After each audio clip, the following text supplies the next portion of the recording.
हे मंदिर इतकं पवित्र मानलं जातं की गावात अजूनही पंढरपूरची वारी बंद आहे. तर आज आपण चाललोय श्री लक्ष्मीनारायण मंदिर वादावर. तिथे देव, निसर्ग आणि इतिहास एकत्र आणतो. हे मंदिर सिंधुदुर्ग जिल्ह्यात कुडाळपासून 15 किलोमीटर अंतरावर वालावल गावात वसलेले आहे.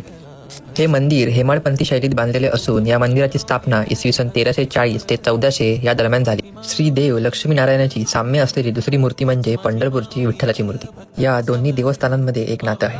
त्यामुळे या देवस्थानाला प्रति पंढरपूर असेही ओळखले जाते. या गावात पंढरपूर वारी केली जात नाही. विठ्ठल आमचो आमच्याच गावी कशासाठी करू मी पंढरीची वारी हा त्यामागचा भाव आहे. कारण श्री नारायणाला श्री विठ्ठल स्वरूप मानलं जातं. दरवर्षी आषाढी एकादशीला श्री लक्ष्मी नारायणाकडची तुळशी माळ ही पंढरपूरच्या श्री विठ्ठलाकडे पाठवली जाते आणि कार्तिक एकादशीला श्री विठ्ठलाकडची तुळशी माळ श्री लक्ष्मी नारायणाकडे परत येते. या मंदिराच्या छतावर अनेक देवी देवतांचे नक्षीकाम कोरलेले आहे.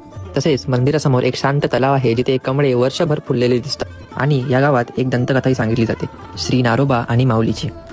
दंतकथेनुसार श्री नारोबा व माऊली हे भाऊ बहीण तीर्थयात्रेला चालले होते आणि त्यावेळी माऊलीला तहान लागली म्हणून श्री नारोबा पाणी आणण्यासाठी गावात उतरला. तेथील घरातून वड्याचा स्वयंपाक सुरू होता. त्या वासाने नारोबाची भूक उफाळून आली. माऊलीला विसरून तो तिथेच जेवला. पोट भरल्यानंतर त्याला माऊलीची आठवण झाली. पाणी घेऊन तो घाबरतच तो डोंगरावर गेला. नारोबा वेळेवर पाणी घेऊन नाही आला म्हणून माऊलीला खूप राग आला होता. रागाच्या भरात तिने नारोबाच्या श्रीमुखात दिली. या भांडणामुळे पुढे न जाता माऊली तिथेच राहिली. माऊलीचे देवालय पर्वती म्हणून सड्यावर बांधलेले आहे आणि श्री नारायणाचे मंदिर गावात आहे. दरवर्षी वैकुंठ चतुर्दशीस नारोबा माऊलीस पाणी घेऊन जातो. म्हणजे श्री नारायणाची पालखी पाणी घेऊन माऊली मंदिरात जाते. तर अशी आहे ही मंदिराची गोष्ट. हे मंदिर केवळ भक्तीचं नाही तर परंपरा, इतिहास आणि निसर्गाचं एकत्र दर्शन आहे. कधी वेळ काढा या इथे फक्त बघायला नाही तर अनुभवायला, श्री लक्ष्मी नारायणाच्या चरणी बसायला आणि स्वतःशीच एक संवाद साधायला. आणि व्हिडिओ आवडला असेल तर लाईक करा, शेअर करा आणि फॉलो करायला विसरू नका.